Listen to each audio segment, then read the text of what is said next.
The modern factory is getting an upgrade, and it doesn't require abandoning what's already been built. This linseed oil mill once supplied children of the early 1900s with cough syrup. It evolved to make a staple of a 1950s kitchen, the linoleum floor. But it failed to grow with the technologies and the competitors of the day, and it's largely been abandoned since the 1960s. Today, factories are avoiding this fate in the age of artificial intelligence by recognizing AI-powered factories beat the competition because they're smarter and they're more efficient. Meet David Lancellotti. He's using edge computing connected to private wireless networks to unlock real-time insights for predictive maintenance and the ability to make changes to workflows without risking downtime by using digital twins. Technology is always going to keep pushing forward. Private networks are going to be the underpinning of that. But I'd like to see a future that really focuses on the worker and how the worker will be at the center of the next industrial revolution. Hello, I'm Michael Hainsworth. On this edition of The Network Effect, we explore the evolution of the factory by looking at real-world use cases. This is a world where uptime is assured, safety is smarter, and maybe the 4-day work week is within sight. What was wrong with the old way of running a factory? So whether you're looking at sustainability or whether you're looking at continuous uptime, I think what's wrong with an old factory is the fact that it's older and your competition is going to catch up with you, and no one can afford to get their competitors to beat them. And I think at the end of the day, I think that's what's going to set a new version, 4.0 version of a factory as opposed to an older factory. Do you have to rip everything out and start all over again? Absolutely not. Listen, there's always this Wi-Fi versus 4G, Wi-Fi versus 5G, Wi-Fi versus this, Wi-Fi versus that. The truth is, a brownfield setting for the most part is what the landscape is showing us today. And that landscape includes Wi-Fi sitting alongside with, let's say in this case, 5G, or more importantly, private 5G. So we really set ourselves apart for the fact that it's not one or the other. Both can coexist to the extent of when we look at value-based or application-based, or what we like to call beyond connectivity settings, we can actually marry together what is good about Wi-Fi and what's good about private 5G to make a factory more efficient.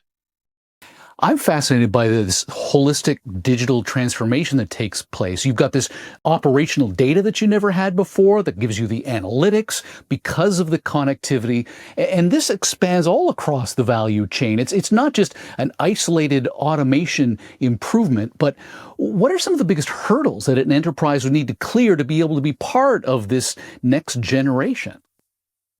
I think the first and foremost is it's on the industry themselves to make the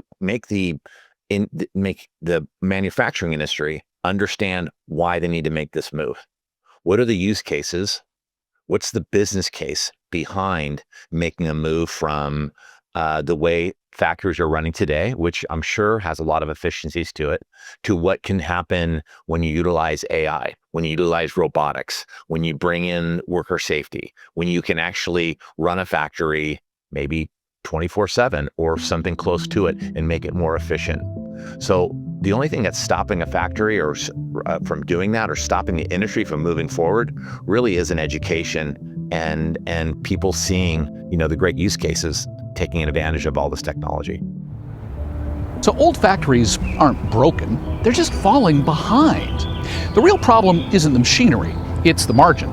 Falling productivity, rising sustainability demands, and relentless competition are driving the shift towards Industry 4.0. The challenge? Convincing manufacturers to move from good enough to next gen. Edge computing, AI-driven predictive maintenance, and digital twins, they're not just buzzwords, they're already reshaping everything from auto assembly to autonomous mining. And edge computing connected to private wireless plays a critical role in the success of the next generation factory.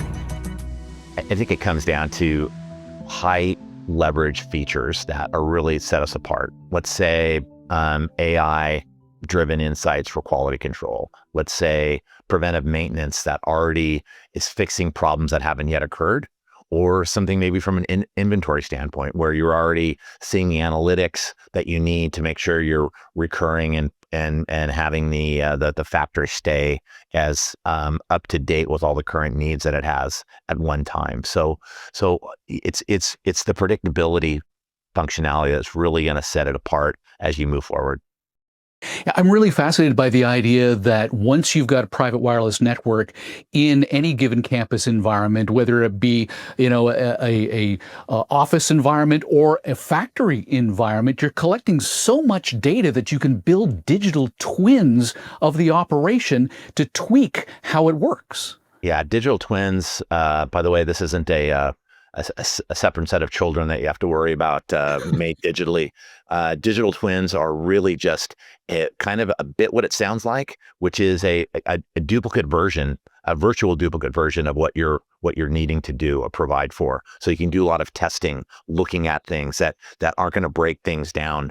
An incredibly important tool and application that you can utilize when you're looking at things like driving a factory. And Nokia really stands apart in its application of presenting digital twins and how it can help in several different use cases. Well, considering Nokia's managed to install 1 out of every 2 private wireless networks out there today, let's look at the operation behind you. Give us an example, a concrete use case for this. Well, there's so many use cases to draw from. And by the way, having this market leadership comes with a lot of responsibility, comes with a lot of drive, and comes with a lot of innovation that comes out of our own factory, right, of technology. But if you look at a customer, let's say Audi in Germany, that has to test and look at every car that comes off the line.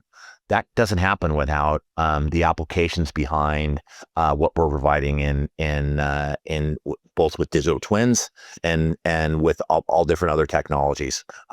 If you look at other customers, we have some, let's say in Germany with Siemens, or Rio Tinto is a great example in a mining situation where we have to look at autonomous vehicles.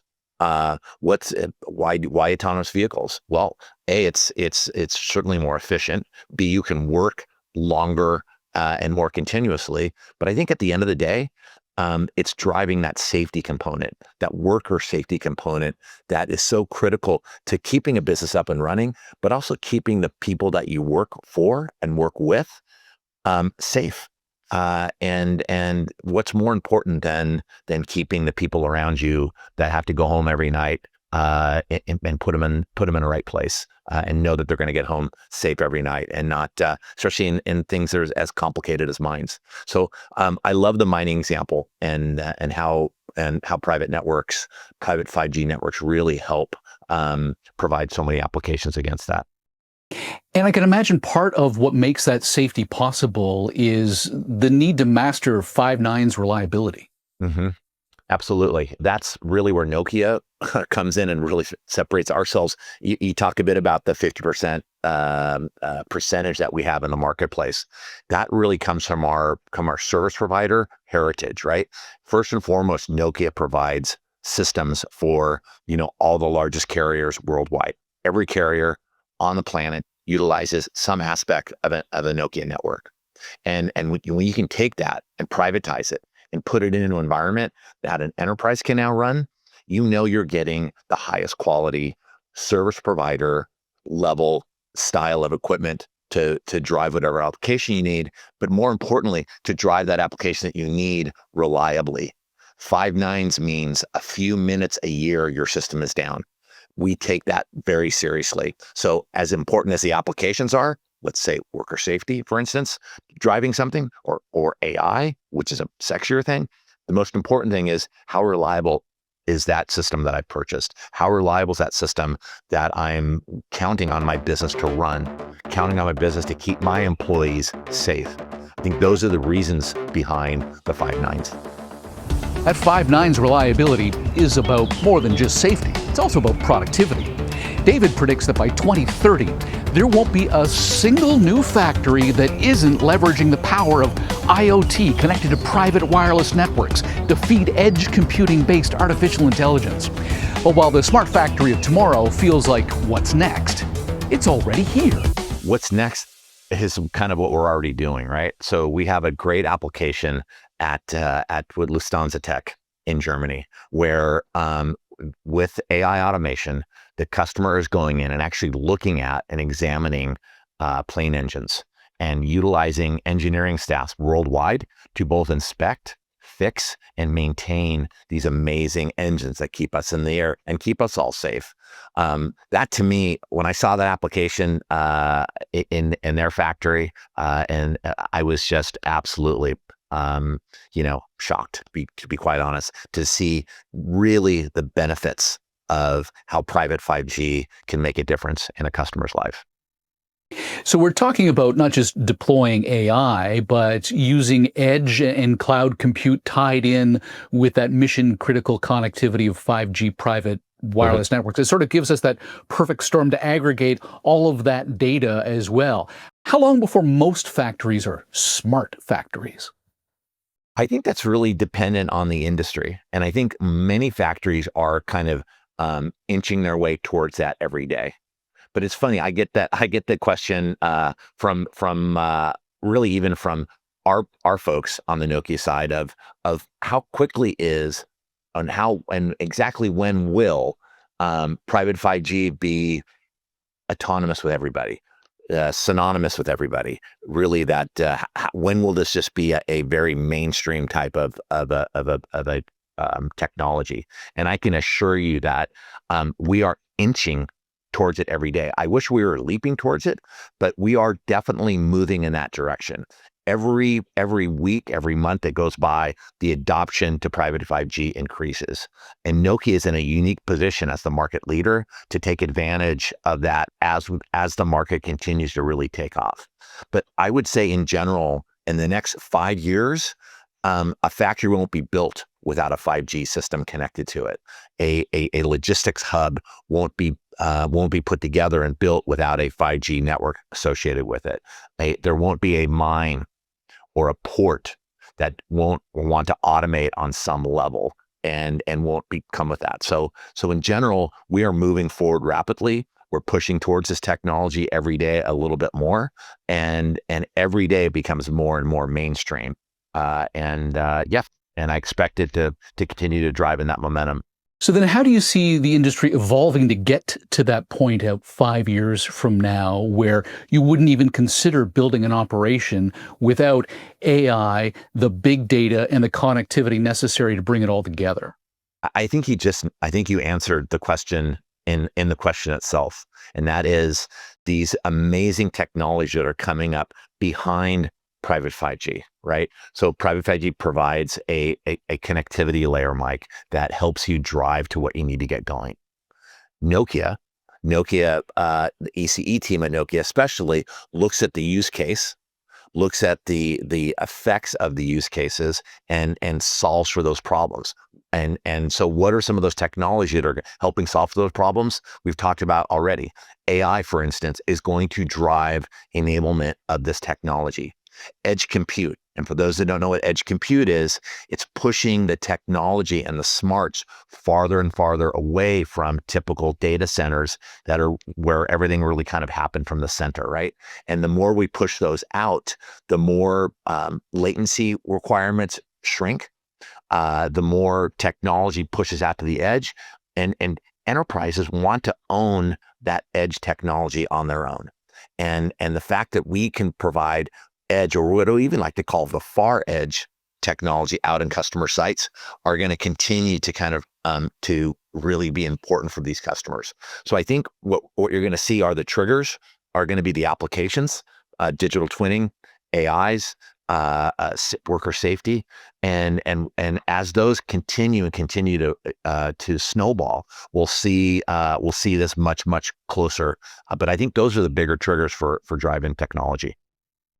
Okay, so we outfit any given operation with the AI at the edge so that you reduce the latency and increase the response Right. capability. Mhm. You've got the private wireless networks that gets that data to the AI and the edge in the first place. Mhm.